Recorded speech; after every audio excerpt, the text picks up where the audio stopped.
Contagion is about a mysterious virus that spreads around the world, the CDC's attempt to contain it, and how the virus affects everyday people. It's not the most intense movie I've ever seen, but it definitely is eerie.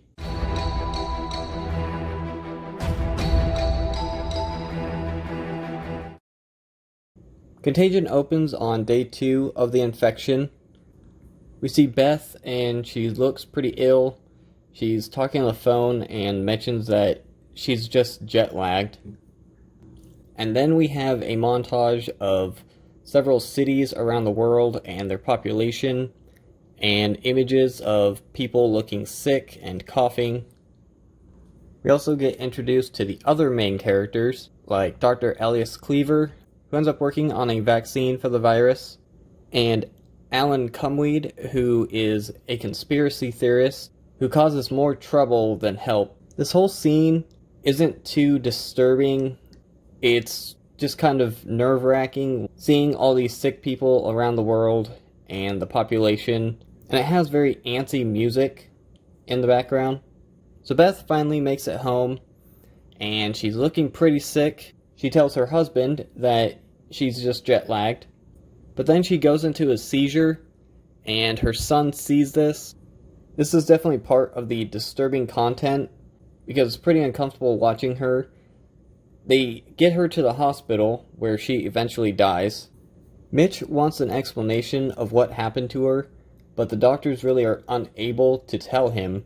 Mitch gets a call from the person who is babysitting Clark that he was sick, so Mitch goes home, and he finds out that Clark died from the infection.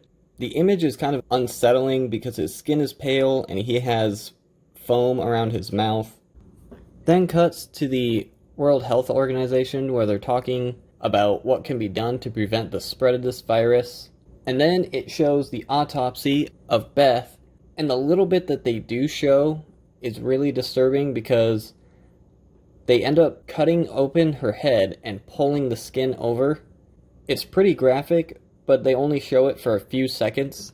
But it does cut to a more blurred view of it, and that stays for a while the doctors are trying to figure out what exactly was wrong with her. It has more scenes of the doctors at the CDC trying to figure out a treatment or a cure for this virus. Jory visits Mitch in quarantine, and it's revealed that Mitch is immune to the virus. The scene where Dr. Mears explains how virus infections work and how they calculate how many people get infected is pretty interesting, except I'm not sure how accurate it is. There's not too many disturbing elements in this movie, except for more towards the end, but the entire movie has kind of an eerie tone with a virus going around the planet. That sounds familiar. Alan is standing outside the CDC office and confronts one of the doctors trying to get answers, but he just blows him off and walks away. I gotta hand it to this guy, he is pretty persistent.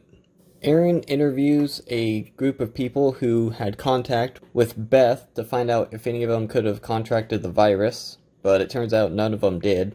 She does find out about the person that picked Beth up, though, so she gives him a call, and it turns out that he's sick and on a bus, so he gets off a bus as soon as he can and waits for the CDC to get there.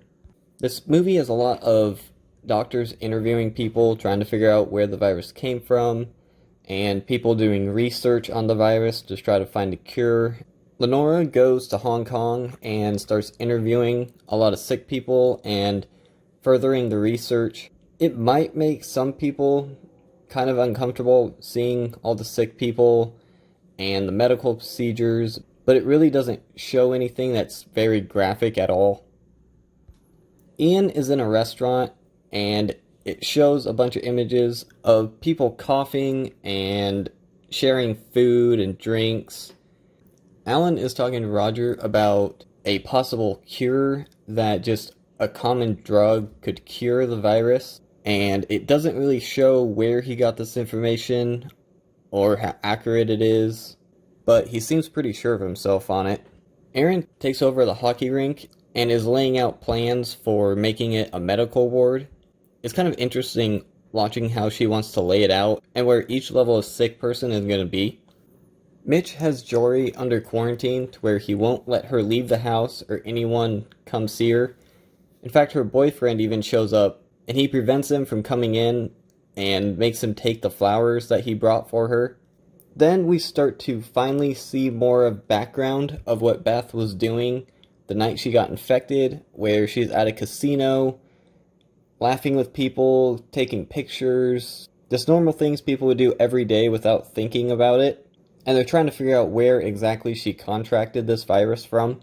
She makes the suggestion that it came from Hong Kong, and the Hong Kong officials are not happy about it. It then cuts to that night, and Erin wakes up sick and running a fever, and she figured out that she has contracted the virus. So she calls the lobby and gets the numbers of everyone who was in the room in the past day or had any contact with those people. She then calls Ellis and tells him, and she breaks down crying, and it's kind of upsetting watching her realize that she's going to die. Lenora is doing more research on Beth's night. She goes to Dr. Sun Fang's village to see how bad the infection is, and on the way, they stop and kidnap her, hold her hostage at the village, in order to persuade the CDC to give them the vaccines first. It's a little unsettling seeing this group of people just staying in a hut in order to make sure that they don't contract it from anyone outside.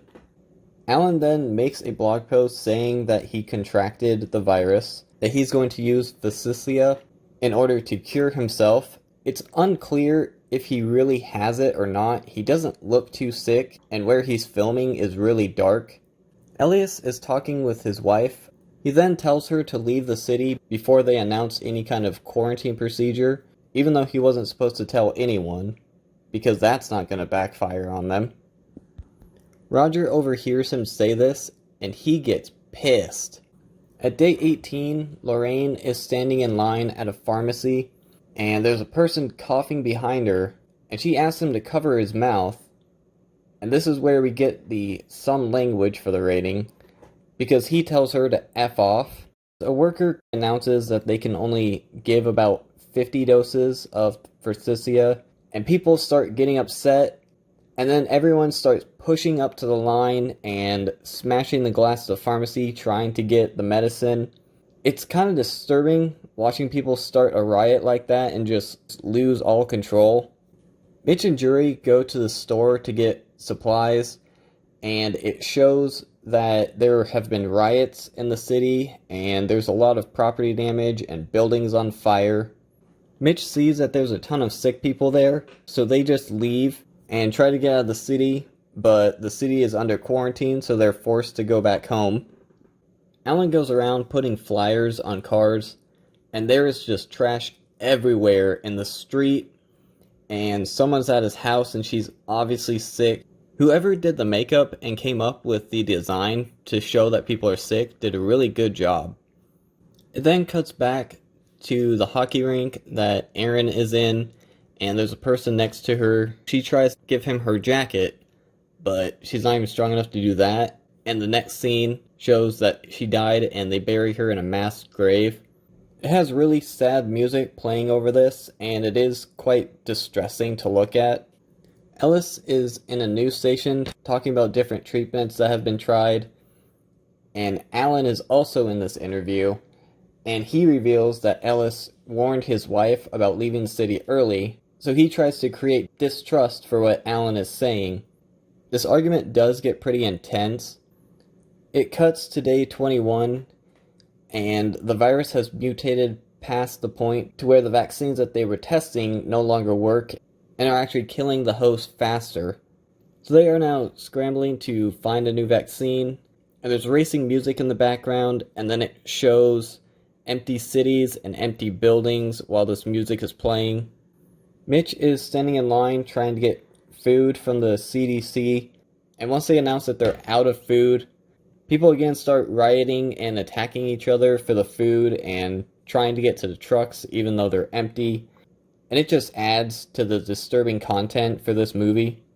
That night, Mitch hears gunshots in his neighbor's house and looks outside and sees a couple people running out after they robbed them. It's all done outside and doesn't show anything, but this is the closest this movie gets to showing intense violence.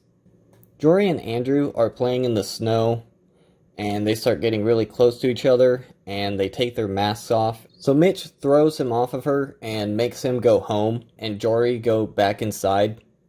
Lorraine decides to test one of the vaccinations on herself, so she gives herself a shot, and it shows it. So this would be kind of unsettling for people who don't like needles. She goes and visits her dad, who has the virus, and takes her mask off, and she doesn't get sick, so they finally have a vaccine, but it's announced that it could be more than a year before they can get it distributed to everyone. Alan's house gets robbed by a couple people, and his wife is home, and the guy grabs her and pulls her, but then it cuts to the next scene. When Ellis gets home, it's revealed that she was unharmed and that they just left. The CDC decides to have a lottery for who gets the vaccine first. So they come up with a system that they randomly choose a date, and whoever was born on that day of the year gets that vaccine first, and then the next random birthday, and so on. Lenora gets rescued from the village after it is agreed that village will get several vaccines for the people. The exchange gets kind of intense because one of the villagers points a gun at the exchange officer and holds him there until they make sure that it really is the vaccine. When Lenora gets to the airport, it's revealed that the vaccine the village got was just a placebo, and she gets the real vaccine, but then she just walks away, and that's the last we ever see of her. An interrogator reveals that Alan lied about Facidia working to cure the virus, and that he never really had the virus. All the CDC workers get vaccines first. Ellis gets one for him and his wife, so instead of taking his vaccine, he takes it over and gives it to Roger's son, and then he gives the other vaccine to his wife. Alan films the soldiers and security around the vaccine areas, and then that's the last we ever see of him. The last time we see Mitch and Jory, Mitch made a special prom night just for her and her boyfriend in their house because she's still under quarantine. It then reveals exactly how this virus started. And the way it started is the company that Beth worked for knocked a tree down, which made the bats find a new home, so one of the bats ate something off of a banana, took it to a farmhouse and dropped it, and a pig ate it. The pig got slaughtered and was being prepared for a meal from one of the cooks in Hong Kong. While he's stuffing the pig's mouth, someone tells him that Beth is there to meet him, so instead of washing his hands, he just wipes them on his sleeve and then goes and meets her. It shows someone taking a picture while they're holding hands, and that is how this virus started. There really isn't anything as far as violence or sexual content in this movie. Most of the PG-13 rating was because of the disturbing content of watching people get sick from this mysterious virus and the effects of what the virus does, and watching people panic over something that they don't understand. As far as language, this movie really doesn't have much. People say shit a few times and other minor cuss words, and then there's that one scene where a guy tells someone to F off. I feel like the MPAA got this right, that this movie deserves a PG-13 rating for disturbing content and some language. If you enjoyed this video, be sure to give it a like. If you want to see more videos based on movies and their MPAA rating, subscribe. Also, you can follow me on Twitter at MovieMortalYT. Thanks for watching.